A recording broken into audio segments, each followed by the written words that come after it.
I stayed silent while my own family destroyed my life, because I needed them to think I was weak. The words came out of my mother's mouth like she'd been holding them in for years. Maybe she had.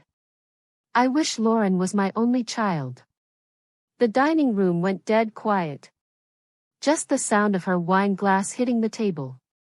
That soft clink that somehow felt louder than anything else in the room. We were sitting in my parents' house in Edina, Minnesota.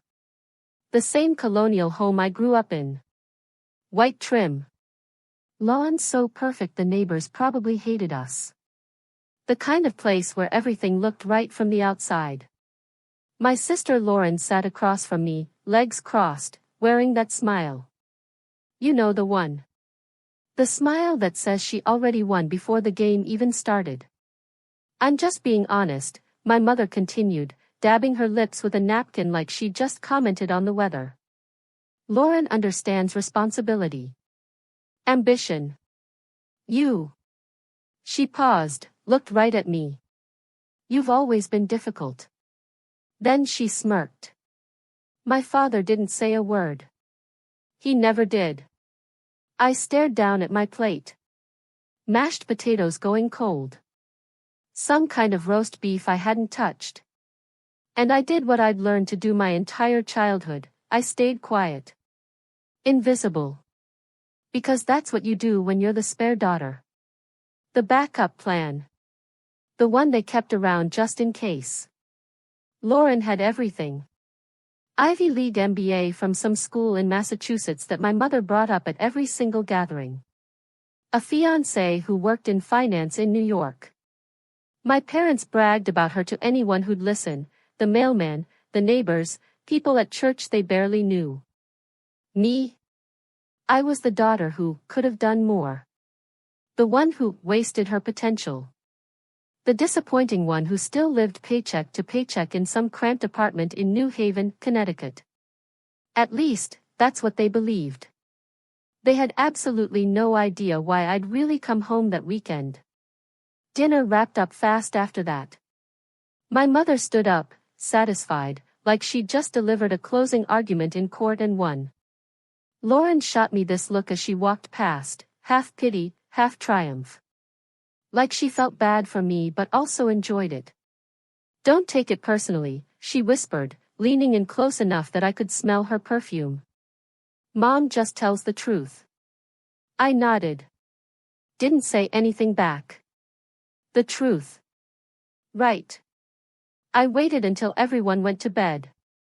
The house got quiet the way old houses do, creaking floors, the hum of the refrigerator downstairs, my father's snoring through the walls. In my childhood bedroom, I locked the door. Opened my laptop.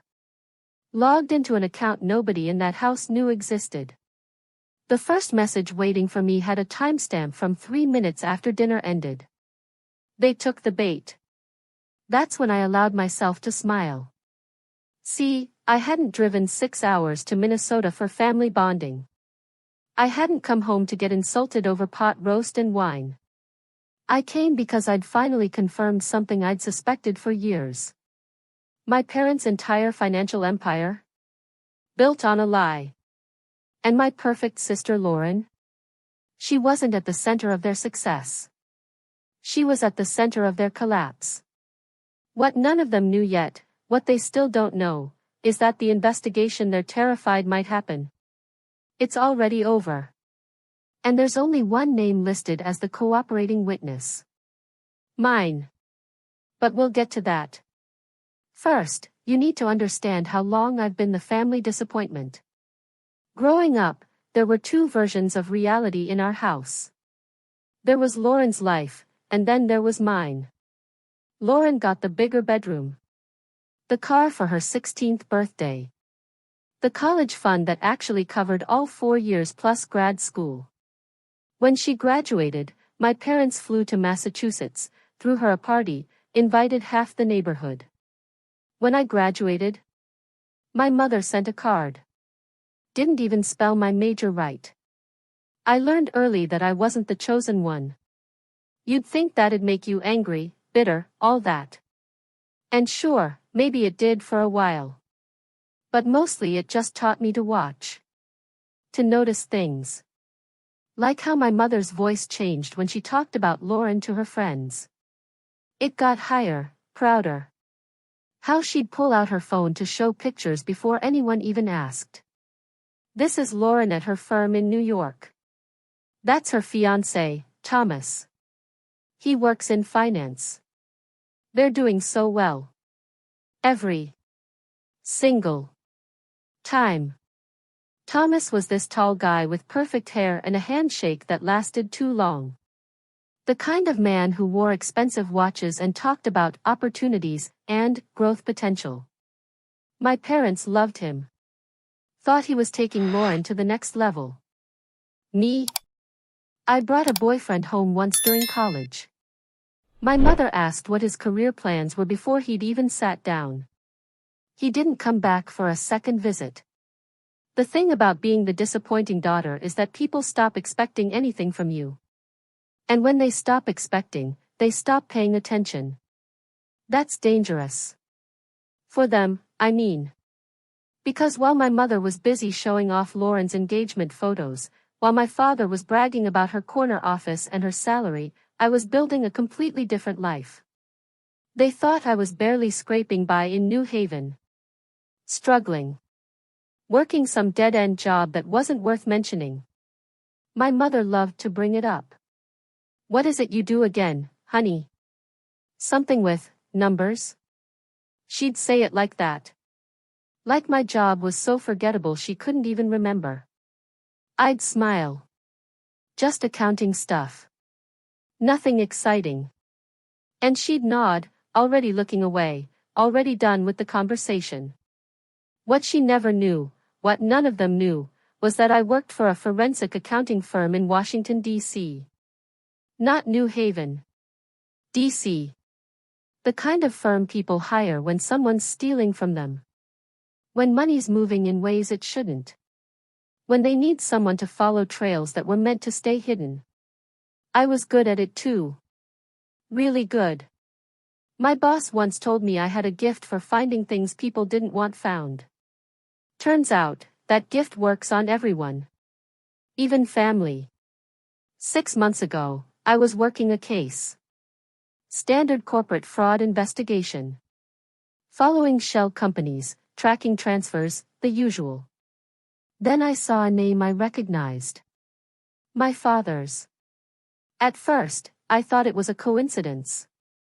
Common name, right? Could be anyone. But then I saw the address. Edina, Minnesota. My childhood home.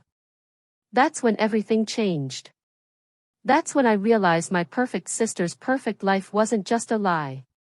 It was a crime. And I was about to become the only witness who mattered. Have you ever had that moment where your whole life suddenly makes sense? Not in a good way.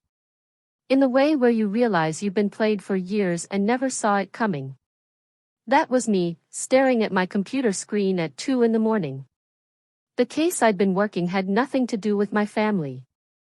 It was about a real estate investor in Wyoming who'd been moving assets through shell companies. Pretty standard stuff: set up an LLC, funnel money through it, keep everything just legal enough that it's hard to prove fraud. But one of those LLCs had a name attached that made my hands stop moving on the keyboard. Emily Carter. My name. At first, I thought someone had stolen my identity. It happens. People get their information leaked, criminals use it to open accounts, hide money, whatever. But when I pulled the formation documents, I saw the signature. It looked like mine. Not forged. Not close enough to pass. Actually mine. And that's when I remembered.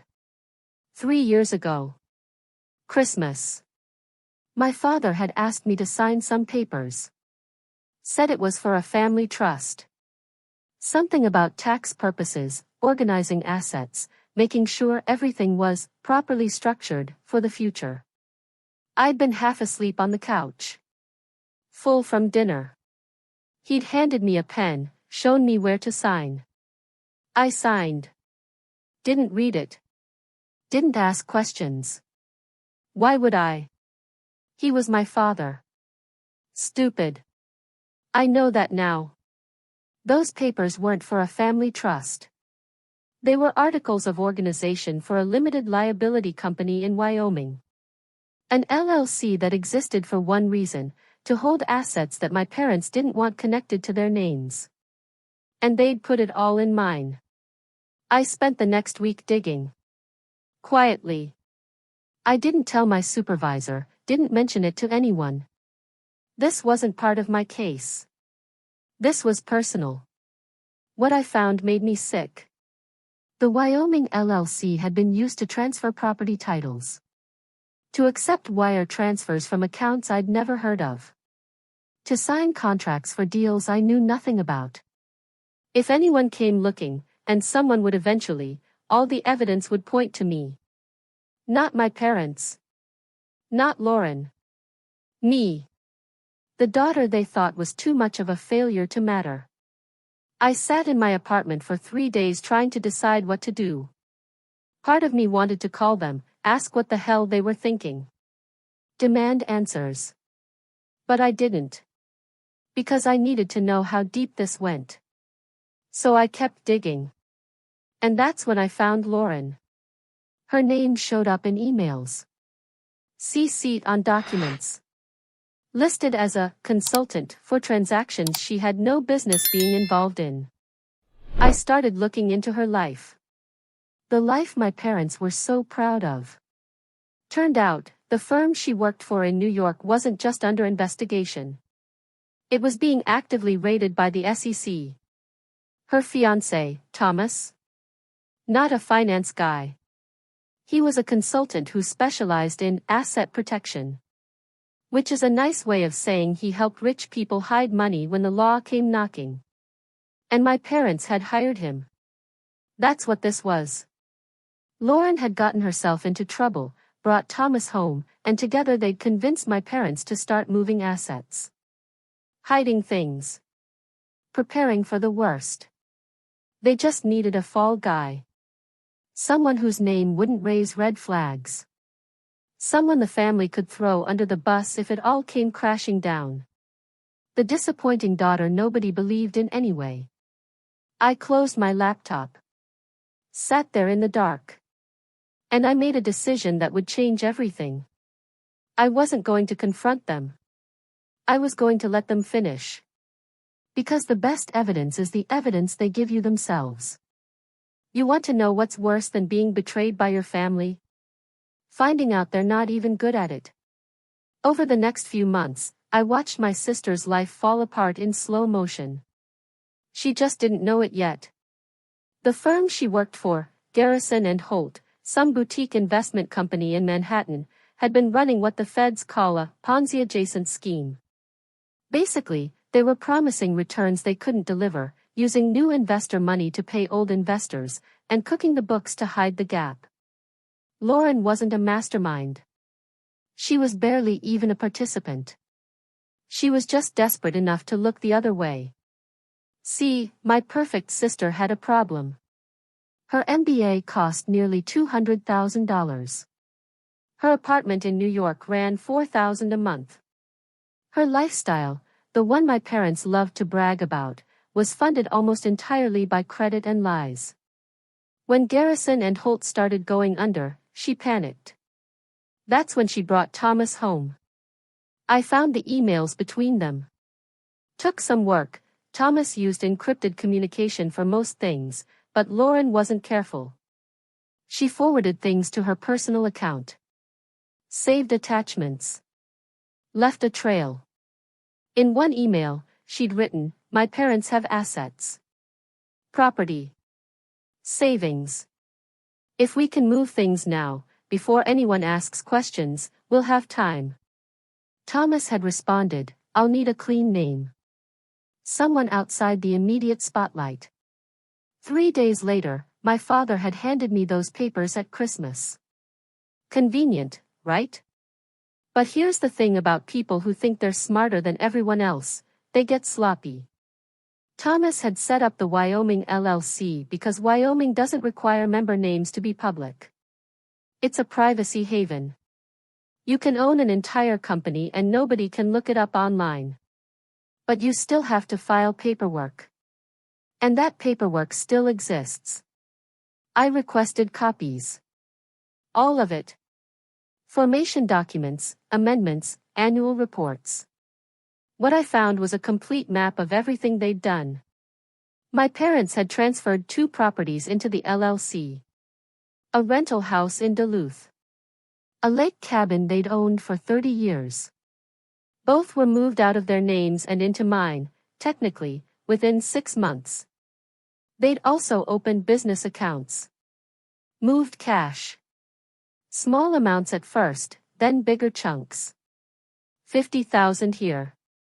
80,000 there. All of it passing through an entity I supposedly controlled but had never even heard of until I stumbled onto it by accident. The worst part? They'd taken out loans against those properties. Loans in my name. If this collapsed, and it was going to collapse, I wouldn't just be implicated in financial fraud. I'd be buried in debt I never agreed to. Thomas knew exactly what he was doing. This wasn't asset protection. This was setting up an escape route with a human shield. And Lauren had handed me over without a second thought. I wondered if she'd even hesitated. If there'd been a moment where she thought, maybe we shouldn't do this to my sister. Probably not. I kept digging. Found out Thomas had done this before. Twice, actually. Once in Florida, once in Nevada. Both times, he'd helped clients move assets right before legal trouble hit. Both times, the clients got away clean. The people whose names were on the paperwork? Not so much. One of them was still in court fighting charges. I looked at pictures of Lauren and Thomas from my parents' Facebook. Smiling at some charity event. Holding champagne glasses. Looking like the perfect couple. My mother had commented, "So proud of these two. Can't wait for the wedding." 63 likes. I sat back in my chair and realized something. They weren't just using me. They'd already decided I was expendable. The golden child and her fiancé. The parents who'd do anything to protect their legacy. And me? I was the story they'd tell later. The troubled daughter who made bad decisions. The one they tried to help but couldn't save. I wasn't angry anymore. I was focused. Because I had something they didn't know about. I had evidence. I had time. And I had access to people who could do something about it. I picked up my phone. Made a call I'd been putting off for weeks. When the voice answered, I said 5 words. I need to report a crime. The FBI field office in Washington doesn't look like it does in movies. No dramatic lighting. No intense music playing in the background. Just a bland conference room with fluorescent lights and a table that had seen better days. The agent sitting across from me was named Victoria Chin. Mid-40s. Tired eyes. The kind of person who'd heard every story and believed none of them until she saw proof. I showed her proof. Bank statements. Email chains. Formation documents. Loan applications with my forged signature. Property transfers I never authorized. She looked through everything for 40 minutes without saying a word. Finally, she leaned back in her chair. "You understand what you're doing here?" I nodded. "You're accusing your parents and sister of fraud. Identity theft. Potentially money laundering depending on where these funds originated." She tapped the papers. "This doesn't go away quietly. Once we start, it goes all the way." I know. Family cases get messy. People change their minds. Witnesses back out. She watched me carefully. "You sure you're ready for that? Here's the thing nobody tells you about betrayal: once you see it clearly, you can't unsee it." I thought about every Christmas where Lauren got the expensive gifts while I got gift cards. Every graduation, every birthday, Every family dinner where I was the punchline and she was the success story. I thought about my name on documents I never signed. Debts I never agreed to. A future where I'd spend years fighting charges for crimes I didn't commit. I'm sure, I said. Victoria nodded slowly. Then we need to do this right. No confrontation. No tipping them off. You act completely normal. Can you do that? Yes. We'll need time to build the case. Verify everything. Trace the money. Connect all the players. She paused. Could take months. How many months? 4. Maybe 6. I did the math in my head. That would put us somewhere around late fall. Right around the holidays. Perfect. One more thing, Victoria said. If you cooperate fully, and I mean fully, no holding back, we can offer you immunity. Your name gets cleared. You walk away clean. And them? That depends on what we find. But based on what you've shown me, she gathered the papers into a neat stack. They're looking at serious time. I should have felt something. Guilt, maybe. Sadness. Some kind of emotional conflict about sending my own family to prison. But all I felt was tired. Tired of being invisible. Tired of being the backup plan. Tired of watching Lauren get everything while I got nothing. What do you need from me? I asked. Over the next 6 months, I became someone I didn't recognize. I called home every few weeks. Asked how everyone was doing. Listened to my mother talk about Lauren's wedding plans like I actually cared. I wore a wire to Sunday brunch when I visited in July. Recorded my father talking about protecting family assets and how smart Thomas was for thinking ahead. I copied emails. Forwarded documents. Provided bank access codes when Victoria's team needed them. Every time Lauren texted me something casual, "Hope you're doing okay," I responded with a smile emoji. Every time my mother made a comment about my situation or my limited prospects, I nodded and agreed. I played the role they'd written for me. The forgettable daughter. The one who didn't matter enough to worry about.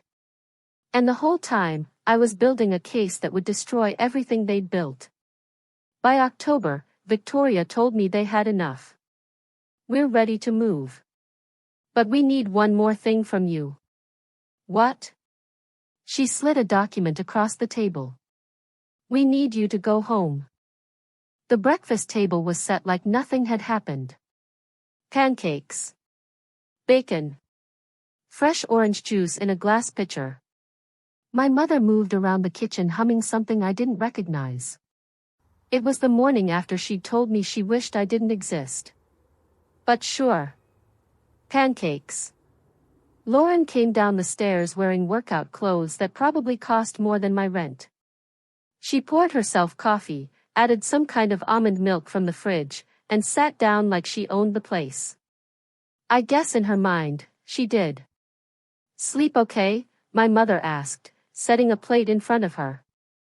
Great, Lauren said. Then she looked at me. You? Fine. My father was already at the table, reading something on his tablet. News, probably. He didn't look up. We ate in silence for a few minutes. The kind of silence where everyone's thinking things they're not saying. Then Lauren set down her fork. So. Thomas and I have been talking. She glanced at my mother, who was suddenly very interested. We want to move the wedding up. My mother's face lit up like Christmas morning. Really? When? January. We were thinking the 15th. That's only a few months away. I know. But we don't want to wait anymore. Lauren smiled that practiced smile. The one she used in photos. Family comes first, you know. We want to start our lives together. Really commit. Translation: they needed to lock things down before everything fell apart. My mother was already pulling out her phone, probably making lists in her head. Venue, flowers, catering, all of it. "This is wonderful," she said. "We'll make it perfect. Whatever you need." Lauren's smile got a little tighter. "Actually, that's the thing. With the timeline being so short, we'll need help. Financially, I mean." There it was. My father finally looked up from his tablet. "How much are we talking?" he asked. "Thomas is handling most of it. But there are deposits, vendors, some things we need to secure quickly." Lauren trailed off, doing that thing where she let them fill in the blanks. My mother reached across the table and squeezed her hand. "Of course. Anything. This is your special day." Then she turned to me. "Emily, you won't mind contributing too, will you?" Every eye at that table was on me. Lauren looked apologetic but expectant. My mother looked like this was a test I'd already failed.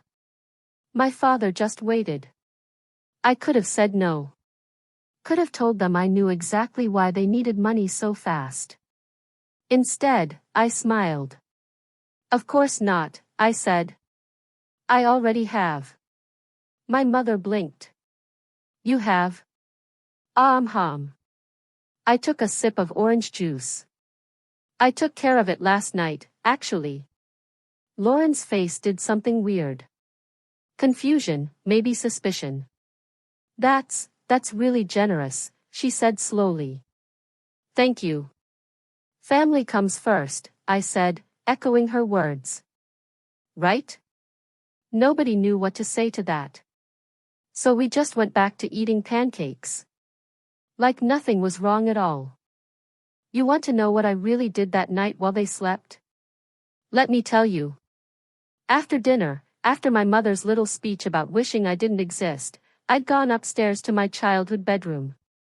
The same room where I'd spent years feeling like I wasn't enough. Posters still on the walls from high school. A desk I'd done homework at. Everything frozen in time, like I'd never really left. I locked the door. Opened my laptop. And I logged into the Wyoming LLC account. See, here's what my family never understood about me. When you grow up being ignored, you learn to pay attention. You notice details. You remember things. Like passwords. Like the fact that my father uses the same password for everything, my mother's maiden name plus Lauren's birthday. Took me one try to get into the account. Once I was in, I had access to everything. The properties. The bank accounts. The loans. All of it sitting there under my name, waiting to be used. Victoria had walked me through this part weeks ago. "When you're ready," she'd said, "we need you to transfer ownership of the LLC to a third party. Someone clean. Someone who can hold it while we finish the investigation." "Who?" I'd asked. She'd smiled. Not a happy smile. A professional one. The United States Department of Justice has a division that handles asset seizures. We'll provide you with the information. You'll sign the transfer documents digitally. Everything legal. Everything clean. And then your name comes off everything. The properties, the accounts, the debts, all of it gets frozen under federal hold. Your family won't be able to touch it. And when this goes to court, you're protected." That night, sitting in my childhood bedroom, I pulled up the transfer documents Victoria had sent me. They were already filled out. All I had to do was sign. My hand hovered over the trackpad. This was it. The point of no return. Once I did this, there was no going back. No pretending. No second chances. I thought about my mother's face at dinner. That smirk. That certainty that I didn't matter. I thought about Lauren whispering, "Mom just tells the truth." I thought about my name on loans I never took out. On properties I never owned. On a future that would have destroyed me while they walked away clean. I signed. The system processed for maybe 10 seconds. Then a confirmation screen appeared. Transfer complete. LLC ownership updated. New registered agent, U.S. Department of Justice, Asset Forfeiture Division. Just like that, everything they'd built, everything they'd hidden in my name, was gone. Transferred to the one entity they couldn't lie to, couldn't manipulate, couldn't charm their way around. The federal government. I sat back in my chair and let out a breath I didn't know I'd been holding. My phone buzzed. A text from Victoria. Confirmed. We have it. You're clear.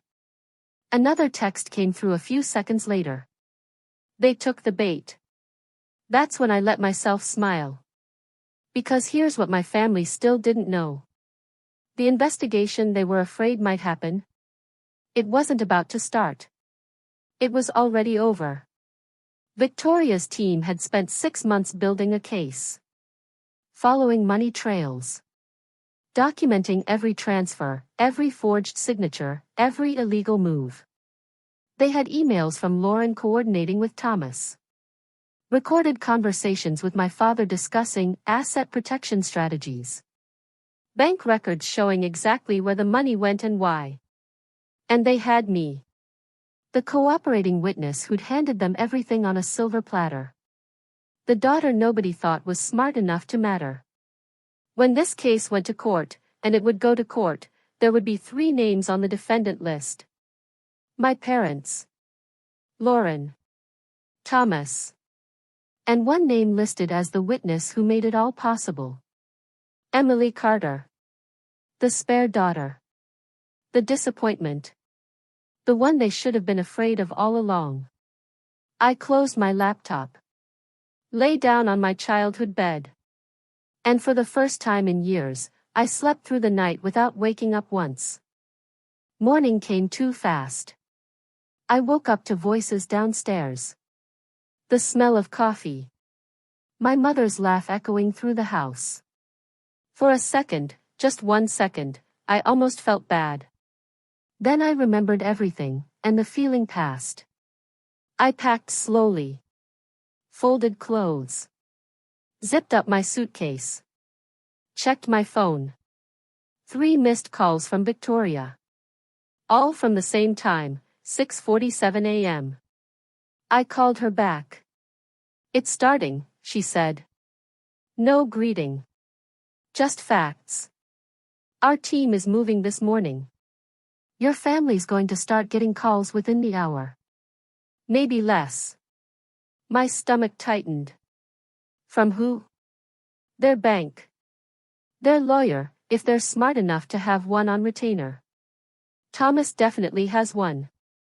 I heard papers shuffling on her end. Asset freeze goes into effect at 9. They won't be able to access any accounts connected to the LLC. Property transfers are on hold. Everything stops. What do I do? Exactly what we planned. You leave. You act normal. You don't answer questions. Her voice softened just slightly. And Emily? Don't look back. Not today. I hung up. Downstairs, everything seemed fine. Too fine. My mother was at the stove making eggs. Lauren sat at the counter scrolling through her phone. My father had the newspaper open, actual paper, because he refused to read news digitally. Morning, I said. My mother glanced over. Oh good, you're up. I made extra. I'm okay. I should actually get going soon. Long drive back. You just got here, she said, but her tone made it clear she didn't really care either way. Lauren looked up from her phone. Something was different about her face. Tense. Everything all right? I asked. Fine, she said quickly. Too quickly. Just work stuff. Right. Work stuff at the firm currently being raided by federal investigators. My father folded his newspaper with that crisp sound paper makes. What time's your flight? 2:30. I need to return the rental car first, though. He nodded. Didn't ask anything else. I poured myself coffee I wasn't going to drink. Stood there making small talk about traffic and weather and nothing that mattered. Then Lauren's phone rang. She looked at the screen. Her face went pale. I need to take this, she said, already walking toward the other room. We all heard her anyway. What do you mean frozen? No, hold on, let me check. A pause. That's impossible. Her voice got quieter. Moved farther away. My mother frowned. Wonder what that's about. I shrugged. Sipped coffee I couldn't taste. My father's phone buzzed. He looked at it. His jaw tightened. Excuse me, he said, standing up fast enough that his chair scraped against the floor. He didn't leave the room. Just stepped into the hallway. I could hear him clearly. This is Dennis Carter. I'm calling about, yes, I got the notice. No, I don't understand why. His voice dropped lower. Angry. My mother was looking between the hallway and the direction Lauren had gone. Confusion turning into something else. Something like worry. What's going on? She asked me. Like I would know. Like I was part of their inner circle. No idea, I said. Her phone rang. She answered it right there in the kitchen. Hello? Yes, this is she. What? No, there must be some mistake. We didn't. I watched her face change. Watched the color drain out of it. I'll need to call you back, she said quietly. Hung up. For a long moment, nobody said anything. Then my father came back into the room. Looked at my mother. We have a problem, he said. Lauren appeared in the doorway. Her phone was still in her hand. She looked like she might throw up. They know, she whispered. My mother's eyes went wide. Know what? What are you? Everything, Lauren said. They know everything. And that's when all three of them turned to look at me. Standing there. Suitcase by the door. Car keys in my hand. Ready to leave. The silence in that kitchen could have cracked glass. My mother spoke first. Emily. Her voice was shaking. Do you know anything about this? I could have lied. Could have played dumb. But I was done pretending. Know about what? I asked calmly. Don't, my father said. Sharp. Harder than I'd ever heard him speak to me. Don't play games right now. Lauren was staring at me like she was seeing me for the first time. The LLC. The Wyoming company. Did you? The one you put in my name without asking? I set my coffee cup down. That LLC? My mother's hand went to her mouth. You knew, Lauren said. Not a question. A realization. I knew. How long? 6 months. The number hung in the air between us. My father's face went red. 6 months. You've known for 6 months and you didn't say anything? Why would I? I picked up my suitcase. You didn't ask my permission before committing fraud in my name. Figured I'd return the favor. Fraud? My mother looked genuinely confused. We were protecting family assets. Thomas said. Thomas is a criminal, I said. Flat. Final. The firm Lauren works for is under federal investigation. Her fiancé specializes in helping people hide money illegally. And you helped them put all of it in my name so when it fell apart, I'd take the fall. Nobody argued. Because they couldn't. Lauren's phone rang again. She didn't answer it. We were going to tell you, my mother tried. We just needed time to. To what? To make sure the trap was set? I headed toward the door. I've got a flight to catch. Wait.